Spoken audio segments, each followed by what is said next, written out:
بسم اللہ الرحمن الرحیم۔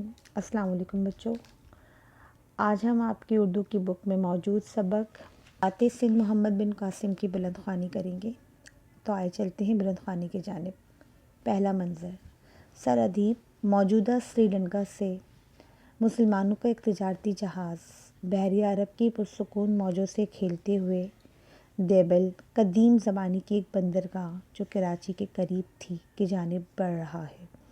سردیپ سری لنکا کا پرانا نام تھا اور ابھی جو ہے وہ سری لنکا کے نام سے ہی موجود ہے۔ یہ جہاز عراق کی جانب محو سفر ہے۔ اس جہاز میں وہ مسلم مرد، عورتیں اور بچے سوار ہیں جو عرب سے سرادیپ آ کر آباد ہو چکے ہیں۔ ان میں سے اکثر لوگ تاجر ہیں جو سال دو سال بعد اپنے عزیزوں اور رشتہ داروں سے ملنے اپنے وطن جاتے ہیں۔ دن بھر کا تھکا ہارا سورج ساری دنیا کو اپنی روشن کرنوں سے فائدہ پہنچانے کے بعد غروب ہو چکا ہے۔ سمندر کی موجیں خاموش ہیں۔ جہاز کے مسافر کھانے پینے سے فارغ ہو چکے ہیں اور اب باتوں سے دل بہلا رہے ہیں۔ عورتیں اپنے بچوں کو شہیدوں اور غازیوں کے قصے سنا رہی ہیں۔ دیبل کی بندرگاہ قریب آتی جا رہی ہے۔ اچانک جہاز سے عورتوں اور بچوں کے رونے اور چیخنے کی دردناک آوازیں فضا کی خاموشی کو توڑتی ہیں۔ شاید بحر عرب کے بحری قزاقوں نے حملہ کر دیا ہے۔ قزاق کہتے ہیں ڈاکوؤں کو۔ جہاز کے دو مسافر کی بات چیت۔ پہلا مسافر، یہ کیسا شور ہے؟ دوسرا مسافر، اللہ تعالیٰ رحم کرے، کچھ سمجھ میں نہیں آ رہا۔ پہلا مسافر، شاید کسی بڑی مچھلی نے جہاز پر حملہ کر دیا ہے۔ اسی اثنا میں چند مسافر یہ کہتے ہوئے عرشے کی جانب بھاگے، اپنی اپنی جانیں بچاؤ، سمندری ڈاکو نے جہازوں پر حملہ کر دیا ہے۔ اچانک جہاز پر تیروں کی بارش شروع ہو جاتی ہے اور ذرا سی دیر میں بہت سے مسلح ڈاکو جہاز پر چڑھ کر لوٹ مار کا بازار گرم کر دیتے ہیں۔ کئی پیراک مسافر سمندر میں چھلانگ لگا دیتے ہیں۔ اچانک ایک عورت کی درد بھری آواز آتی ہے، کاش کوئی حجاج کو خبر کر دے۔ ڈاکو مسافروں کے مال و اسباب پر قبضہ کر کے عورتوں اور بچوں کو قیدی بنا لیتے ہیں۔ دوسرا منظر، اب دوسرا منظر اسٹارٹ ہوتا ہے۔ اس میں کیا بتایا جا رہا ہے کہ ایک وسیع ہال میں بہت سے لوگ اپنی اپنی جگہوں پر باادب بیٹھے ہیں۔ اتنے میں نقیب کی آواز سنائی دیتی ہے۔ نقیب والی بصرہ جناب حجاج بن یوسف تشریف لاتے ہیں۔ چند لمحوں کے بعد ایک باروب شخص سر پر عمامہ باندھے، عبا پہنے، کمر میں تلوار حائل کیے، شاہانہ وقار کے ساتھ ہال میں داخل ہوتا ہے اور ایک نمایاں جگہ پر بیٹھتے ہی گرجدار آواز میں کہتا ہے، مطلب بلند آواز میں، تیز آواز میں، سرادیپ کے مسافروں کو بلایا جائے۔ مسافر ہال میں داخل ہو کر باادب یعنی تمیز سے کھڑے ہو جاتے ہیں۔ حجاج بن یوسف، اپنے سفر کا ماجرا سناؤ۔ حجاج بن یوسف کہتے ہیں ان کو کہ اپنے سفر کا ماجرا سناؤ۔ ایک مسافر سرادیپ سے جہاز کی روانگی اور ڈاکوؤں کے حملے، مال و اسباب لوٹنے، عورتوں اور بچوں کے قیدی بنائے جانے کی دردناک داستان سناتا ہے۔ وہ حجاج کو یہ بھی بتاتا ہے کہ جب اس نے اپنے ساتھیوں کے ساتھ سمندر میں چھلانگ لگائی تو ایک عورت نے حجاج کو مدد کے لیے پکارا تھا۔ حجاج بن یوسف یہ دردناک داستان سن کر غصے سے کپکپانے لگتا ہے۔ اس کا چہرہ سرخ ہو جاتا ہے، آنکھیں شعلہ برسانے لگتی ہیں۔ وہ اپنی گرجدار آواز میں کہتا ہے، بہن مت گھبراؤ، میں تمہاری مدد کو پہنچ رہا ہوں۔ ڈاکوؤں کو ان کے کیے کی سزا ضرور ملے گی۔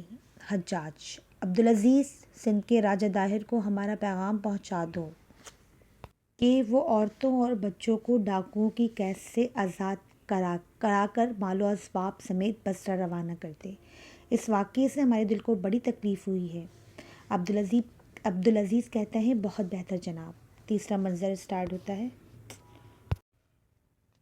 سندھ کا راجہ داہر بڑی شان و شوکت کے ساتھ اپنے دربار میں سونے کے تخت پر بیٹھا ہے۔ اس کا خاص مصاحب اس سے والی بصرہ حجاج بن یوسف کے پیغام کا ذکر کرتا ہے۔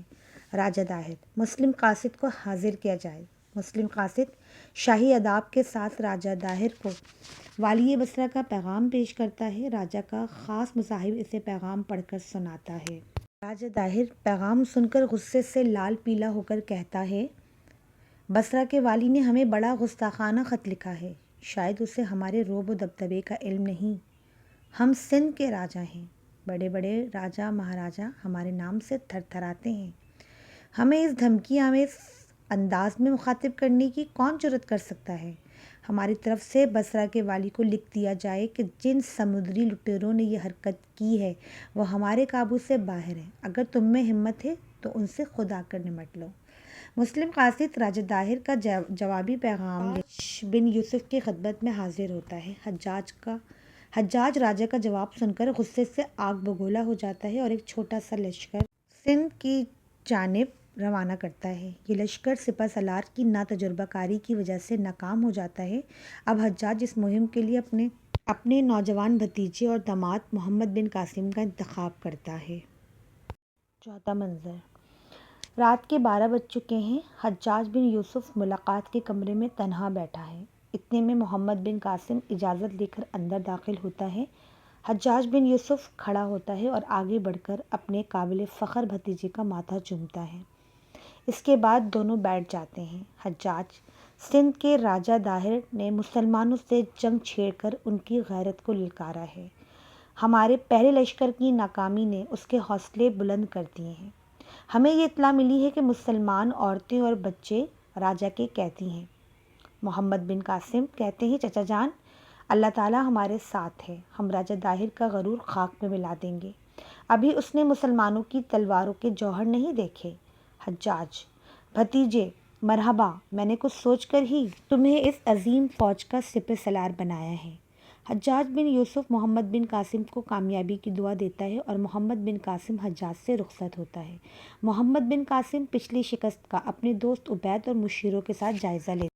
راستے کی دشواریوں کا اندازہ لگایا جاتا ہے۔ جمعہ المبارک کا دن ہے۔ اسلامی لشکر نماز جمعہ ادا کرنے کے بعد روانگی کے لیے تیار ہیں۔ لشکر کا نوجوان سپہ سالار محمد بن قاسم سفید گھوڑے پر سوار ہتھیاروں سے لیس فوجی نوجوانوں کے جھرمٹ میں نمودار ہوتا ہے۔ اسے دیکھتے ہی ہزاروں لوگ تکبیر کے، اللہ اکبر کے فلک شغاف نعروں سے اس کا استقبال کرتے ہیں۔ محمد بن قاسم انہیں ہاتھ اٹھا کر الوداع کہتا ہوا آگے بڑھتا ہے اور سندھ کی مہم پر روانہ ہو جاتا ہے۔ اب اسٹارٹ ہوتا ہے پانچواں منظر۔ راجہ داہر اپنے محل میں فوجی افسروں کے درمیان بیٹھا ہے۔ اس کے چہرے پر فخر و غرور کے آثار ہیں۔ راجہ داہر فوجی افسروں سے کہتا ہے کہ اسلامی لشکر کی روانگی کی اطلاع ہمیں مل چکی ہے۔ ریگستانی خیمہ بدوش ایک بار پھر ہم سے ٹکرانے آ رہے ہیں۔ بے وقوف، اپنی پہلی شکست اتنی جلدی بھول گئے؟ شکست مطلب ہار۔ پہلا فوجی افسر: مہاراج، سنا ہے کہ اس بار مسلمانوں نے جنگ کی زبردست تیاریاں کی ہیں۔ دوسرا افسر: مہاراج، ہمیں یہ بھی اطلاع ملی ہے کہ مسلمانوں کے لشکر کی قیادت والی بصرہ حجاج بن یوسف کا نوجوان بھتیجا محمد بن قاسم کر رہا ہے۔ راجہ داہر غصے سے: تو حجاج بن یوسف نے ہمارے مقابلے کے لیے چھوکروں کو بھیجا ہے، مطلب لڑکوں کو، نوجوان لڑکوں کو بھیجا ہے۔ اس سے بڑھ کر ہماری توہین اور کیا ہوگی؟ فوج کو ہمارا پیغام پہنچا دیا جائے کہ دریائے سندھ عبور کرنے سے قبل اسلامی لشکر کو تہس نہس کر دے تاکہ آئندہ کوئی حجاج بن یوسف ہماری طرف دیکھنے کی جرأت نہ کر سکے۔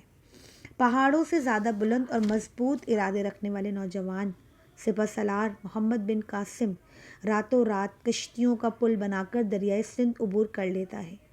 راجہ کے لشکری حیرت زدہ رہ جاتے ہیں، لیکن پھر بھی انہیں اپنے ہاتھیوں کی فوج اور نت نئے ہتھیاروں پر گھمنڈ ہے، غرور ہے۔ فوج کی ترتیب کچھ اس طرح سے ہے کہ سب سے آگے سینکڑوں کی تعداد میں دیو قامت ہاتھی جن پر مسلح جوان سوار ہیں، اس کے بعد گھڑ سوار اور پھر پیدل۔ سورج طلوع ہونے سے 1 گھنٹے پہلے جنگ کا نعرہ بجتا ہے، مطلب کہ اب جنگ شروع ہونے جا رہی ہے۔ راجہ داہر کی فوج کے فیل سوار نوجوان آگے بڑھتے ہیں۔ اسلامی لشکر نعرہ تکبیر کا نعرہ لگاتے ہوئے حرکت میں آتا ہے۔ مجاہدین نے شاید پہلی مرتبہ ہاتھیوں کو دیکھا ہے، اس لیے ان میں جھجک پیدا ہوتی ہے۔ محمد بن قاسم اس خطرے کو بھانپ کر اپنے دستے کے ہمراہ گھوڑا دوڑاتا ہوا آگے بڑھتا ہے اور پلک جھپکتے میں تلوار کے پہلے ہی وار میں ایک بڑے ہاتھی کی سونڈ کاٹ دیتا ہے۔ اس کی دیکھا دیکھی ہر سپاہی آگے بڑھ کر ہاتھیوں کی سونڈ کاٹنا شروع کر دیتا ہے۔ اس نئی صورتحال سے گھبرا کر ہاتھی پیچھے ہٹتے ہوئے اپنے ہی سینکڑوں فوجی کو رون ڈالتے ہیں۔ اسلامی لشکر پوری قوت کے ساتھ راجہ داہر کی فوج پر حملہ کر دیتا ہے۔ گھمسان کی جنگ شروع ہو جاتی ہے۔ میدان جنگ زخمیوں کی چیخ پکار اور خاک و خون کی ارزانی سے قیامت کا سماں پیش کر رہا ہے۔ راجہ داہر ایک بڑے ہاتھی پر بیٹھا اپنے لشکر کا حوصلہ بڑھا رہا ہے۔ اتنے میں اسلامی لشکر کا ایک دستہ راجہ داہر کو گھیرنے کی کوشش۔ راجہ ان کے نرغے میں آنے سے پہلے ہی ایک تیز رفتار گھوڑے پر سوار ہو کر راہ فرار اختیار کرتا ہے، یعنی بھاگ جاتا ہے، لیکن قتل کر دیا جاتا ہے۔ لشکر میں اس کے قتل کی خبر سے ہی ابتری پھیل جاتی ہے۔ یہ منظر دیکھ کر اسلامی لشکر کے حوصلے بڑھ جاتے ہیں اور وہ راجہ داہر کے عظیم لشکر کو پیچھے ہٹنے پر مجبور کر دیتا ہے۔ راجہ کا لشکر میدان چھوڑ کر اپنے مضبوط قلعے میں پناہ لے لیتا ہے۔ قلعے کی آہنی دیواریں اسلامی لشکر کے قدم روک لیتی ہیں۔ محمد بن قاسم لشکر کو قلعے کے محاصرے کا حکم دیتا ہے۔ چھٹا منظر، رات کے 10 بج رہے ہیں۔ محمد بن قاسم اپنے تجربے کار فوجیوں کے ساتھ قلعے کو فتح کرنے کی تدبیریں سوچ رہا ہے۔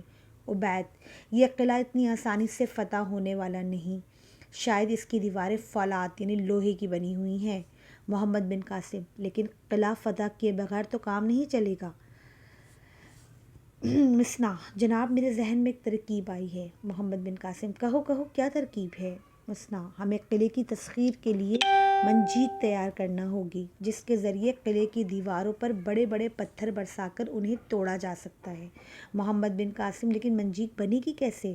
مسنا، ہماری فوج میں ایسے کاریگر موجود ہیں جو میری ہدایت کے مطابق منجیق تیار کر سکتے ہیں۔ محمد بن قاسم، تو پھر ان کاریگروں کو جمع کر کر منجیق کی تیاری کا کام شروع کیا جائے۔ 7واں منظر، قلعے کے باہر وسیع میدان میں منجیقیں نصب ہیں۔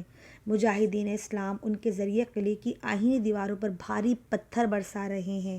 اس ایجاد نے راجہ داہر کی قلعہ بند فوجوں کے لیے نئی مصیبت کھڑی کر دی ہے۔ قلعہ کے مغربی حصے کی دیوار کا بڑا حصہ کئی دن کی مسلسل سنگباری سے گر جاتا ہے۔ مسلم لشکر قلعے میں داخل ہوتا ہے۔ راجہ داہر کی فوج سخت مقابلہ کرتی ہے اور مجاہدین اپنی شمشیر زنی یعنی تلوار کے جوہر دکھاتے ہیں۔ قلعے سے نعرہ تکبیر، اللہ اکبر کی فلک شگاف آوازیں آتی ہیں۔ محمد بن قاسم تیزی سے خیمے سے باہر آتا ہے۔ وہ دیکھتا ہے کہ سندھ کے فولادی قلعے پر اسلامی لشکر لہرا رہا ہے۔ پھر اس کی نظر فتح کی خبر لانے والے مجاہدوں پر پڑتی ہے جو سرپٹ گھوڑے دوڑاتے ہوئے اس کی جانب آ رہے ہیں۔ قریب پہنچ کر مجاہدین ہم آواز ہو کر جناب مبارک ہو، قلعہ فتح ہو گیا۔ محمد بن قاسم، تمہیں بھی عظیم الشان فتح مبارک ہو۔ میری جانب سے اسلامی لشکر کی قیدیوں سے اچھا سلوک کرنے اور ہندو رعایا کو امان دینے کا پیغام پہنچا دو۔ محمد بن قاسم سجدہ ریز ہوتے ہوئے اللہ بزرگ و برتر کا شکر ادا کرتے ہیں۔ میرے معبود، تیرا شکر ادا کرنے کے لیے میرے پاس الفاظ نہیں۔ امید ہے بچوں آپ کو یہ سبق ضرور پسند آیا ہوگا۔ اللہ حافظ، اپنا خیال رکھیے گا۔